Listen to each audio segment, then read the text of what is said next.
Hi there. Welcome to another Meaningful Talks Building a New World video and podcast. This podcast aims to be a set of conversations about different world visions, alternative models based upon citizens' happiness and well-being. My name is Katia Arnaud and I'll be your host in these sessions. Today, we'll be discussing about environmental sustainability, in particular about the planetary boundaries model developed by the Stockholm Resilience Center.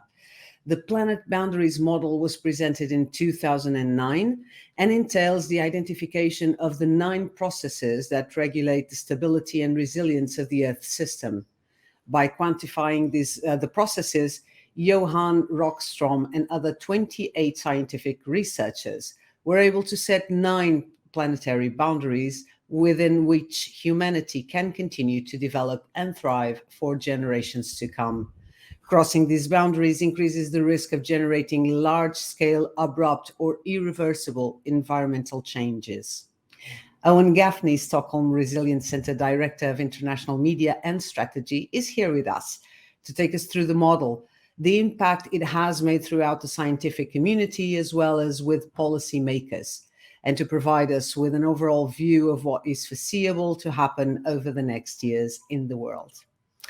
Owen studied in the University of Southampton astronautic and aeronautic engineering, and since 2004, he's dedicated his career to environmental and global sustainability, with active roles in different organizations such as the Future Earth, the Potsdam Institute for Climate Impact Research, and the Stockholm Resilience Center, where he is since 2015.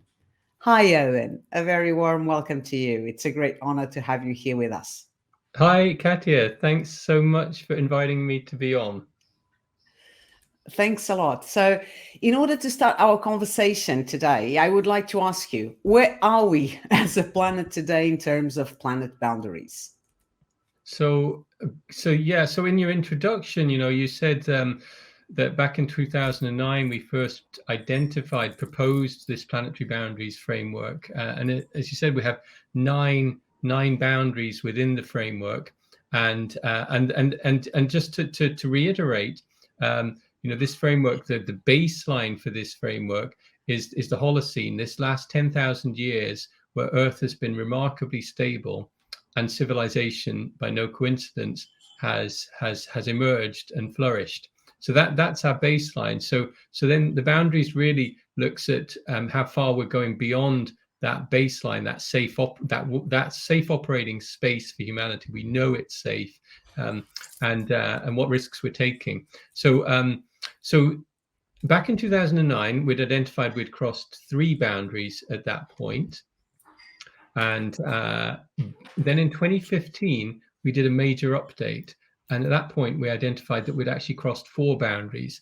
Those boundaries relate to climate change, obviously, biodiversity, land use change, particularly around deforestation, and biogeochemical cycles, which largely means our use of artificial fertilizers, phosphorus and nitrogen, fertilizers, which can have very harmful effects in areas, creating eutrophication and dead zones around the world. So those 4 boundaries, we've transgressed them. We've crossed those boundaries. That's the consensus of scientific opinion assessment back then. But then several boundaries hadn't been quantified, and one related to novel entities, the pollution in the world. We produce tens of thousands of chemicals, and they interact in the environment in unusual ways, unexpected ways, and interact with each other.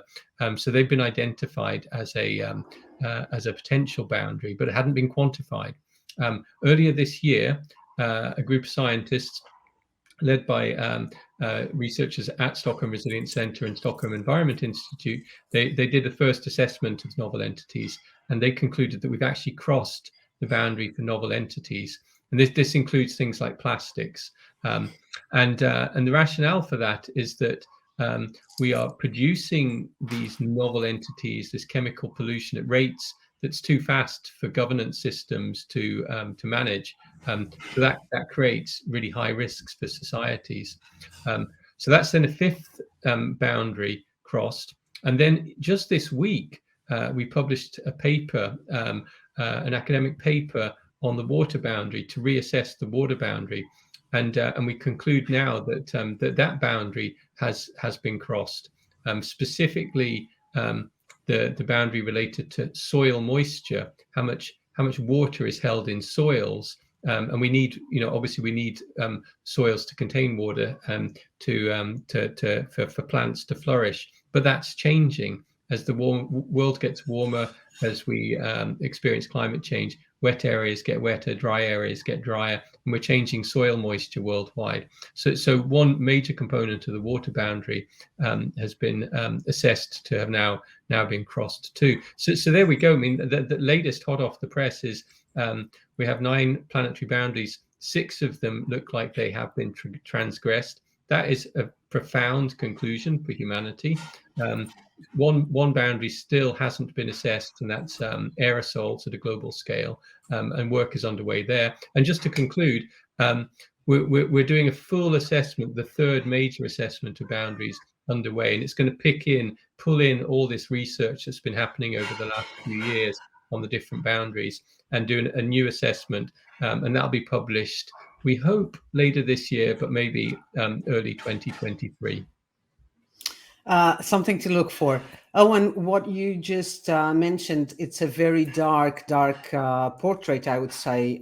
So what, in your opinion, needs to be done so we can apply to the boundaries, so we somehow come back to the Holocene, as you mentioned, so leave the Anthropocene era, and that we actually are within a safe zone? So yeah, that's the ultimate question, really. So we're taking profound risks with our future right now. So how do we find that safe operating system? There's a lot of really brilliant new economic thinkers who have been looking at the planetary boundaries concept and exploring what this means for economic systems. How do we transform economic systems to live within boundaries? Kate Raworth at Oxford University, for example, has proposed the donut as an economic model, where the boundaries are on the outside of the donut, and then the social floor is on the inside, related to gender inequality, investment in education, poverty alleviation, food and energy security. So we can live safely within the donut is the proposed economic paradigm shift. That's that world view, which is gaining a lot of momentum now as well. We're seeing cities adopting the donut model. We're seeing Amsterdam and now Brussels and other cities getting really excited about living within a donut.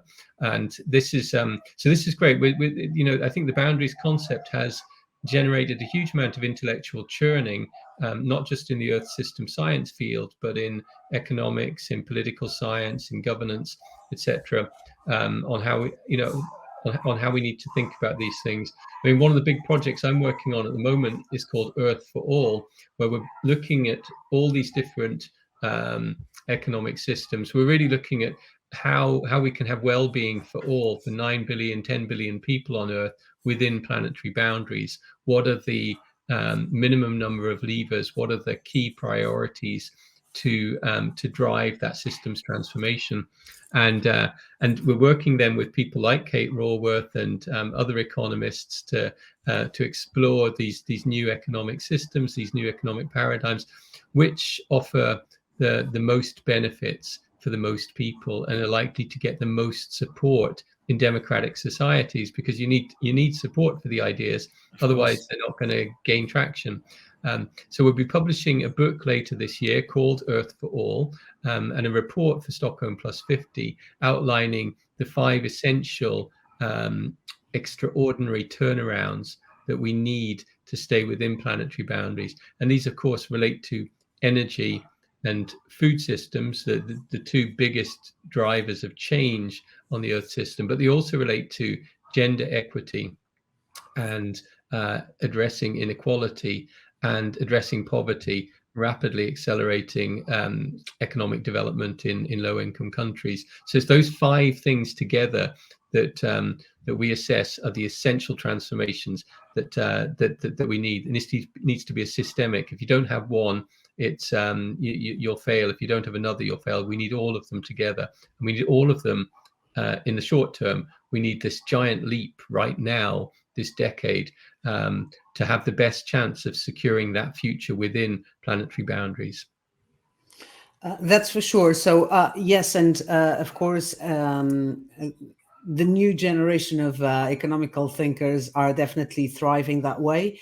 But my question to you would be, do you think that our governments as a whole, are they sufficiently aware on where we are and how critical it is to actually move towards a more sustainable development model that, of course, encompasses our planet?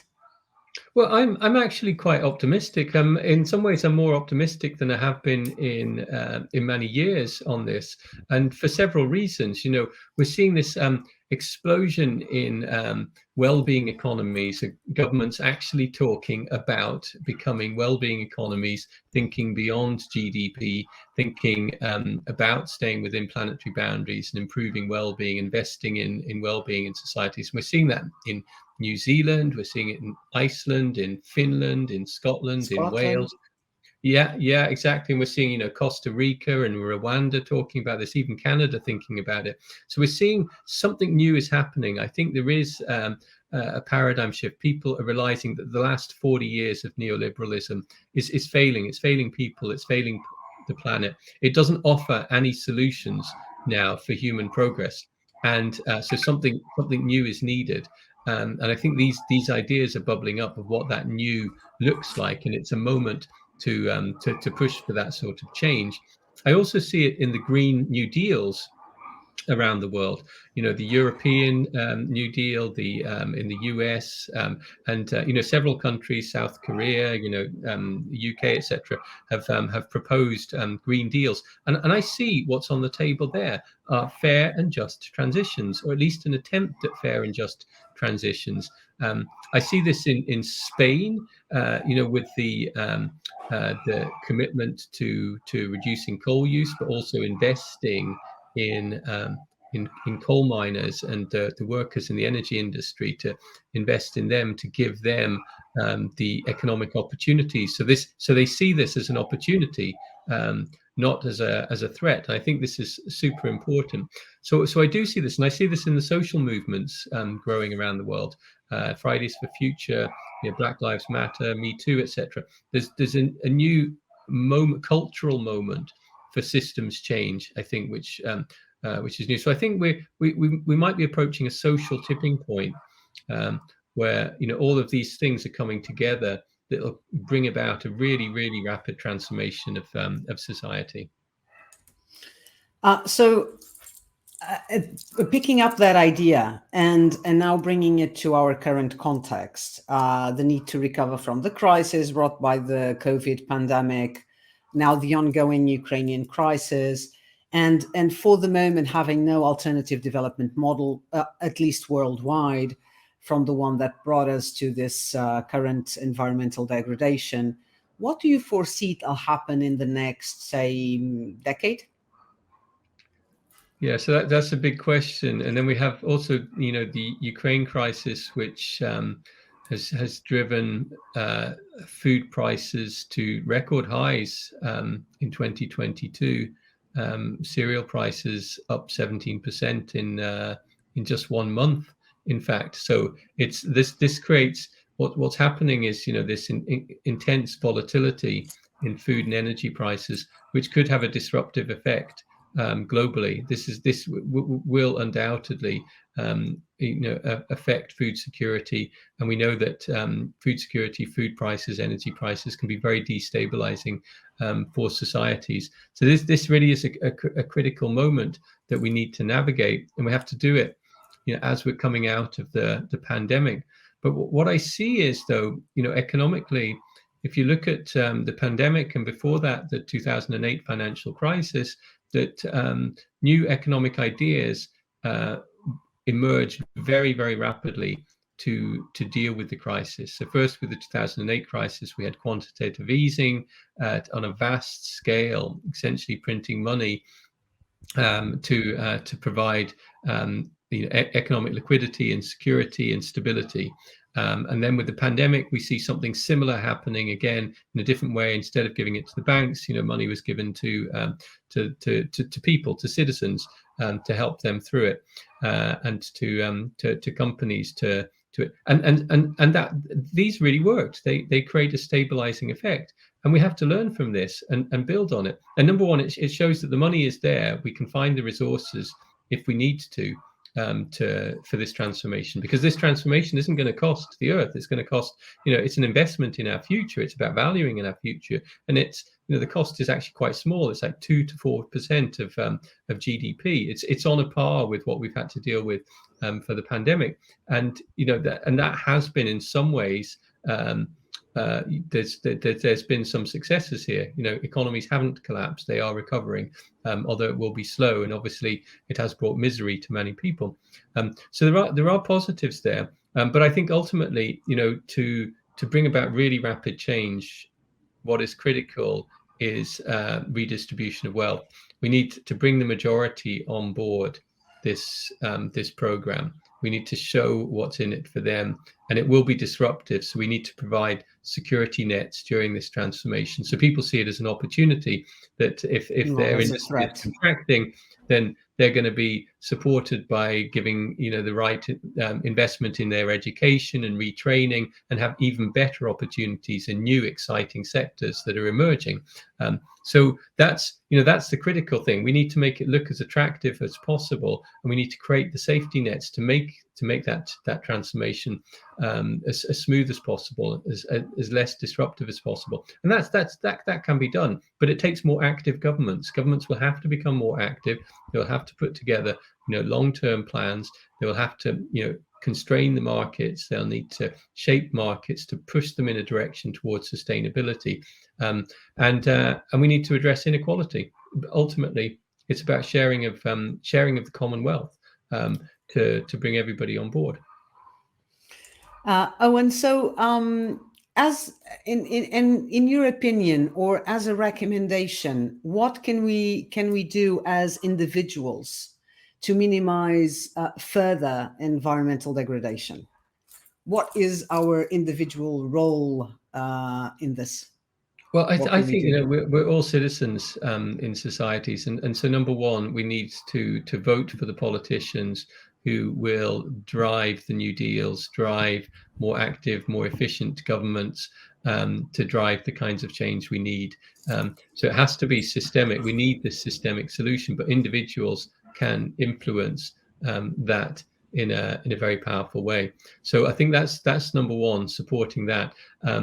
Personal changes people can make to their one of the biggest things they can do is looking at their pensions scheme, what's their pension system investing in, and move that to a green pension fund is going to be absolutely critical. But then it's the usual things, it's changing energy suppliers to renewable energies. It's diet, it's food waste, and it's transport systems, in our homes, making them more efficient.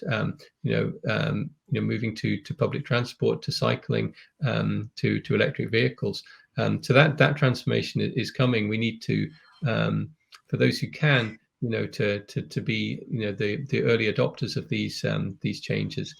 But of course, many of these changes actually just bring many other benefits to people's lives. They create, happier, healthier people. So it's really a win-win.